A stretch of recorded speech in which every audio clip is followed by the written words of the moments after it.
ಕರ್ನಾಟಕ ರಾಜ್ಯಾದ್ಯಂತ ದೈಹಿಕ ಶಿಕ್ಷಣ ಶಿಕ್ಷಕರ ವಿವಿಧ ಬೇಡಿಕೆಗಳ ಈಡೇರಿಕೆಗೆ ಹಾಗೂ ಎಲ್ಲ ಶಾಲೆಗಳಲ್ಲಿ ನೇಮಕಾತಿಗಾಗಿ ಒತ್ತಾಯಿಸಿ ರಾಜ್ಯದ ಎಲ್ಲ ದೈಹಿಕ ಶಿಕ್ಷಣ ಶಿಕ್ಷಕರು ಸಾತ್ವಿಕ ಪ್ರತಿಭಟನೆಯಲ್ಲಿ ತೊಡಗಿದ್ರು. ಈ ತಿಂಗಳಲ್ಲಿ ಆರಂಭವಾಗಿರುವ ಕ್ರೀಡಾ ಸ್ಪರ್ಧೆಗಳಲ್ಲಿ ಕಪ್ಪು ಪಟ್ಟಿ ಧರಿಸಿ ಕರ್ತವ್ಯ ನಿರ್ವಹಿಸುವ ಮೂಲಕ ಮಕ್ಕಳ ಕ್ರೀಡಾ ಭವಿಷ್ಯಕ್ಕೆ ತೊಂದರೆಯಾಗದಂತೆ ನೋಡಿಕೊಳ್ಳಲಾಗಿದೆ.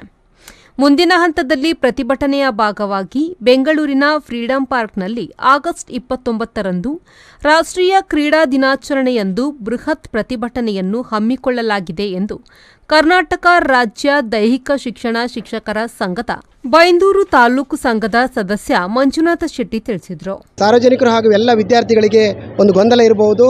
ಎಲ್ಲ ದೈಹಿಕ ಶಿಕ್ಷಕರು ಕಪ್ಪು ಪಟ್ಟಿ ಧರಿಸಿ ಸಂಘಟನೆ ಅಥವಾ ಪಂದ್ಯಾಟದಲ್ಲಿ ಭಾಗವಹಿಸುತ್ತಿದ್ದಾರೆ ಅಂಥೇಳಿ ಏನು ಗೊಂದಲ ಬೇಡ. ನಮ್ಮದು ಇದು ಕೇವಲ ಸಾತ್ವಿಕವಾದಂಥ ಹೋರಾಟ.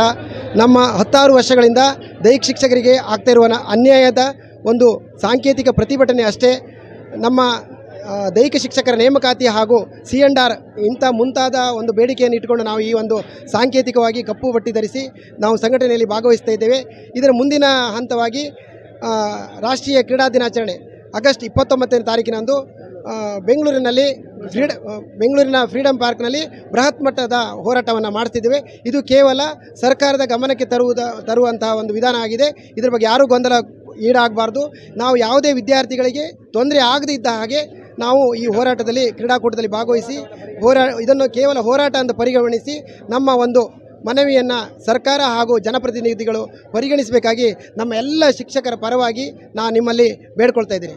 ಈ ಸಂದರ್ಭ ಸಂಘದ ಅಧ್ಯಕ್ಷ ಅರುಣ್ ಕುಮಾರ್ ಶೆಟ್ಟಿ, ಕಿರಿಮಂಜೇಶ್ವರ ಗ್ರಾಮ ಪಂಚಾಯತ್ನ ಅಧ್ಯಕ್ಷರಾದ ಶೇಖರ್ ಕಾರ್ವಿ ಅವರು ಹಾಗೂ ನಾವುಂದ ಗ್ರಾಮ ಪಂಚಾಯತ್ನ ಅಧ್ಯಕ್ಷರಾದ ನರಸಿಂಹ ದೇವಾಡಿಗ ಅವರು ದೈಹಿಕ ಶಿಕ್ಷಣ ಶಿಕ್ಷಕರ ಜೊತೆ ಕಪ್ಪು ಪಟ್ಟಿ ಧರಿಸಿ ಸಾತ್ವಿಕ ಪ್ರತಿಭಟನೆಗೆ ಬೆಂಬಲ ಸೂಚಿಸಿದರು. JP Badakere, V4 news, Byndoor.